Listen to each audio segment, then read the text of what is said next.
Pues yo soy María Jaime Vega, soy bióloga de formación y trabajo desde hace unos 38 años como investigadora del Instituto Canario de Investigaciones Agrarias en el Departamento de Protección Vegetal. Y mi área de investigación es el suelo, la vida del suelo, los protagonistas de la fertilidad del suelo en general y los hongos formadores de micorrizas en particular. José Luis Porcuna es el presidente de la Fundación Instituto de Agricultura Ecológica y Sostenible y codirector de la Cátedra Antonio Bello, la Cátedra de Agroecología Antonio Bello de la Universidad de La Laguna. Bueno, vamos a hablar de agricultura sostenible. Es un poco una palabra comodín, ¿no? Es una palabra burladero, una palabra... Sabéis que sostenibilidad no existía en español, en la lengua castellana, hasta hace 2 años, 2 o 3 años que lo incluyeron. ¿Por qué? Porque las cosas son sostenibles o no son sostenibles dependiendo del calificativo que le pongas alrededor, ¿no? Entonces a nosotros no nos gusta, no solemos utilizar el término de agricultura sostenible. Nos gusta hablar de agroecología como una estrategia, como un enfoque científico de cómo manejar los sistemas agrarios para que perduren en el tiempo. ¿Qué quiere decir que perduren en el tiempo? Pues respetando en los sistemas agrarios lo que siempre todas las culturas han considerado como elemento sagrado, que era el suelo no se puede estropear porque la tierra es un elemento sagrado, el agua no la podemos contaminar porque es un elemento sagrado, el aire no lo podemos estropear tampoco con contaminantes porque es otro elemento sagrado, y después la luz, ¿no? ¿Cómo podemos manejar nuestro sistema sin contaminarlo? Y mucha gente dice, pues qué tontería, pues esto siempre se ha hecho así. No, durante toda la vida, durante la historia de la humanidad, hasta el año 1970, los sistemas se han manejado sin que hubiera un deterioro de ninguno de estos 4 elementos. Desde el punto de vista agroecológico, contaminar el agua, el aire, la luz, pues era un tema como inconcebible, ¿no? Desde hace 3 años, cuando el Papa Francisco saca la encíclica Laudato Si, vuelve a decir que contaminar el suelo, el agua, el aire o la luz es inmoral, que no lo podemos hacer, ¿no? Y esa encíclica, que es una encíclica social, no una encíclica religiosa, pues viene a dar fuerza a los planteamientos agroecológicos en el sentido, hay cosas que no se pueden hacer. ¿Por qué? Porque no se pueden hacer. Y hoy en día el hombre tiene tecnología suficiente, tenemos tecnología más que de sobra para producir sin producir deterioro de ninguno de estos elementos. Ese es el enfoque de la agroecología. Desde el punto de vista de mi investigación, o de la investigación que yo hago dentro del ICIA, no tiene sentido trabajar en el tema que yo trabajo si no lo hace dentro del paradigma de la agroecología.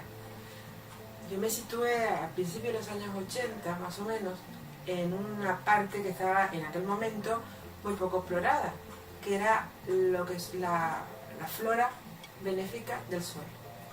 Como ves, trabajo en el departamento de protección vegetal, un departamento que se encarga de las enfermedades. En ese momento lo que se llevaba, lo que estaba al uso, era enfocar las enfermedades como una lucha del hombre contra el patógeno. Pues lucha contra la fitóftora, que era la enfermedad del aguacate, o contra el fusario, que estaba en la platanera, y la lucha contra las plagas que nos llegaban, que en aquel momento ya empezaban a llegar las plagas. Entonces ahí empecé yo a formarme en esas ideas. ¿Y cómo hacía el hombre la lucha? Pues lo hacía con productos químicos, con hongos, que a veces funcionaban y a veces no, utilizando pues árboles que tenían unas condicionantes de resistencia genética y con una serie de manejos agrícolas, ¿no? Eso ya, en poco tiempo empezamos a darnos cuenta que ese tipo de trabajo traían algunos éxitos, pero que tenían unos daños colaterales.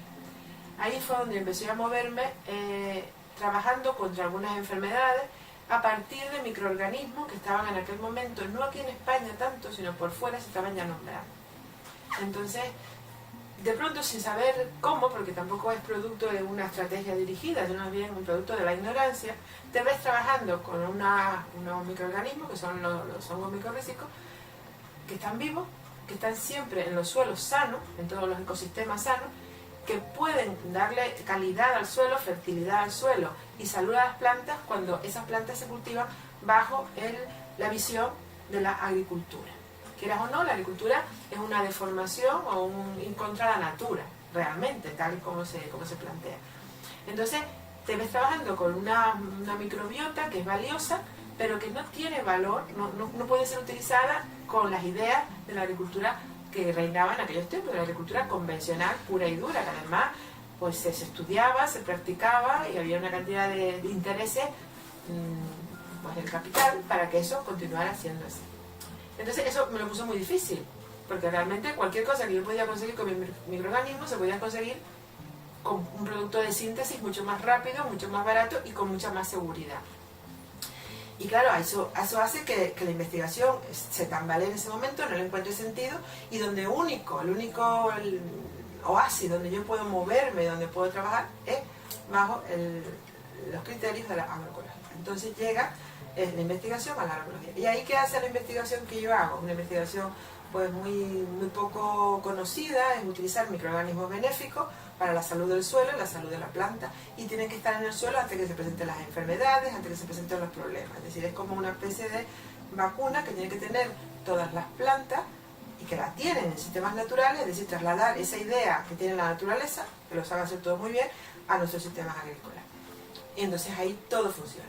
Si tú trabajas con unos criterios agroecológicos, es decir, le sacas una producción a la tierra, pero considerando los factores ecológicos, considerando los factores sociales, considerando los factores éticos, la salud del propio agricultor, entonces esa aplicación del microorganismo tiene sentido.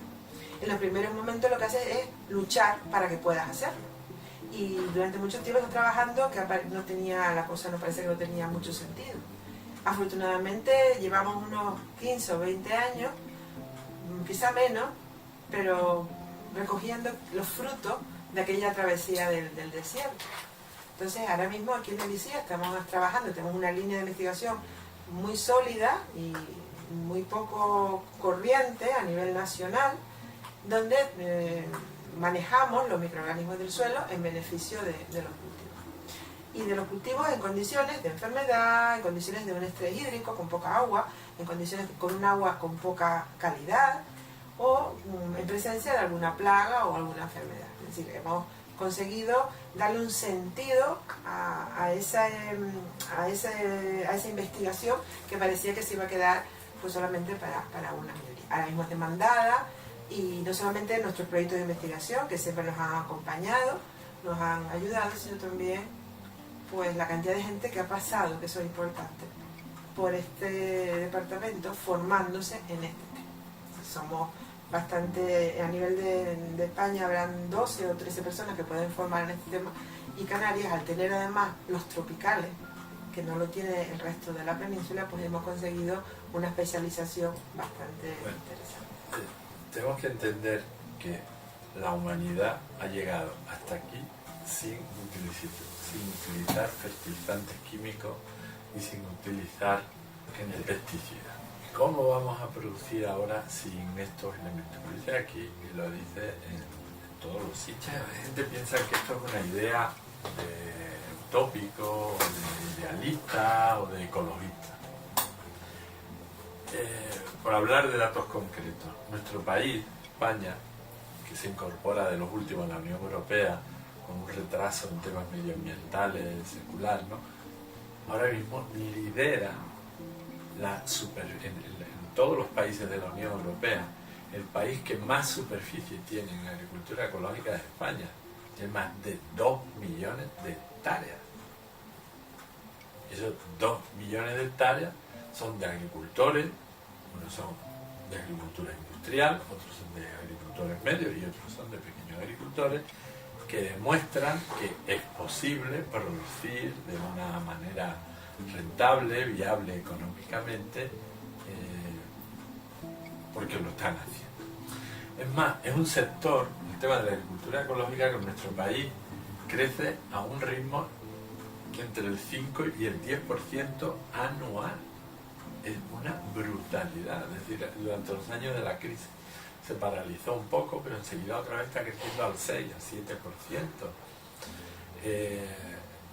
Significa ese crecimiento que estamos hablando de algo real, de algo viable, de algo que existe, de algo que es posible, de algo que están haciendo otra gente. Por lo tanto, si otra gente lo hace, nosotros también lo podemos. Que para hacerlo hay que ponerse mano a la obra. Y mano a la obra es recuperar un poco la memoria, recuperar un poco el sentido común. ¿A quién fue el que se le ocurrió por primera vez que era una buena idea poner veneno a los alimentos que íbamos a comer? ¿Quién fue? Tenemos datos objetivos. En España, el 3% de los niños recién nacidos, estamos hablando de nuestros hijos o de nuestros nietos, nada más nacer, superan los límites que marca la Organización Mundial de la Salud en la presencia de pesticidas. Tenemos que hacer algo, eso no puede seguir así. Pues en España decía que cambian los agricultores o las agricultoras por dos motivos. Uno, cuando caen enfermos. Cuando caen enfermos o caemos enfermos, mucha gente se plantea una dieta más sana, otros hábitos de vida, y entonces vean el cambio de la agricultura ecológica. Y el segundo cambio en los hábitos de producción y de consumo se produce cuando la gente tiene un hijo. Cuando tiene un hijo dice, yo quiero que mi hijo empiece desde cero, empiece bien alimentado. Entonces, bueno, pues esa es la realidad de nuestro país. Las posibilidades en Canarias, desde nuestro punto de vista, son extraordinarias. Son extraordinarias desde la perspectiva de que es un territorio con una dependencia de productos externos increíble, ¿no? El nivel de autoabastecimiento de soberanía alimentaria es mínimo en Canarias. Luego ahí tenemos un margen para crecer. Desde el punto de vista de la zona que habla, esa zona tiene desde zona de costa, zona con características xerofíticas, con mucho viento, mucha desecación, tiene zona de medianía, tiene zona también de monte, es decir, ahí es una zona que es un compendio de quizá una representación a escala de los pisos más representativos de nuestra isla, además orientado al sur, al sureste, pero también es una orientación también. Entonces, eso por un lado. Por otra parte, el tema del agua, que ahí es una cosa, el agua y el viento, es decir, no hay mucha agua y se va a una gran desecación.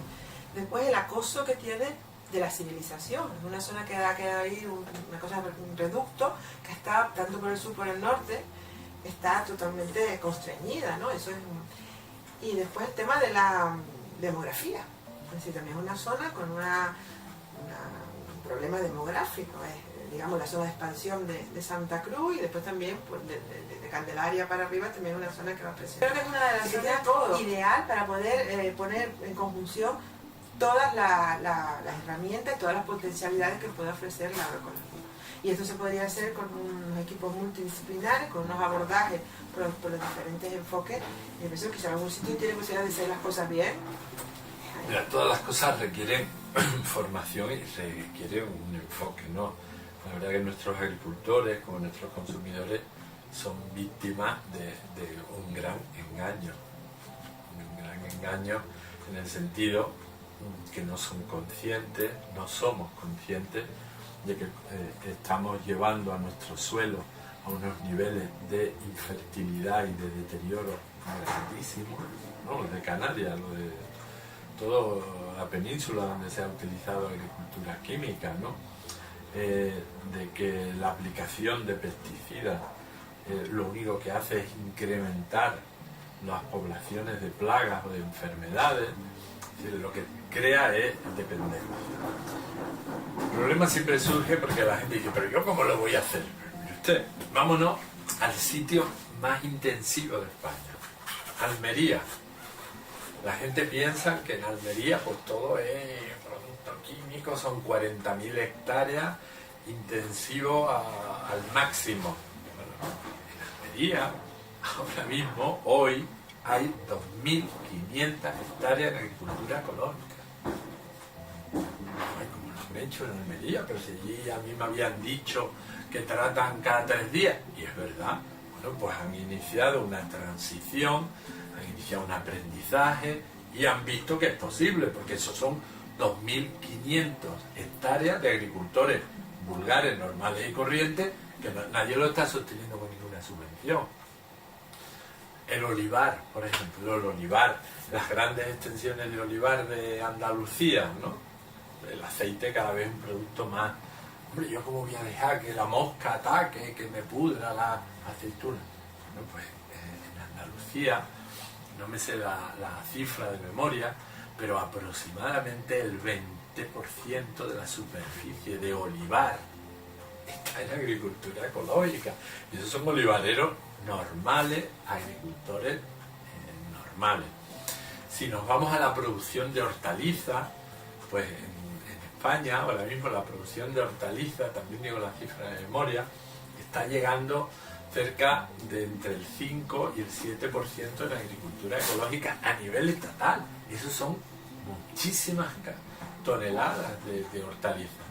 ¿Cómo lo han hecho esta gente? ¿Qué es lo que el agricultor se pregunta? ¿Cómo lo han hecho? Fácil. Cuando usted inicia una transición hacia agricultura ecológica, se da cuenta que los problemas que aparecen son otros. La obra que se proyecta en el escenario es distinta.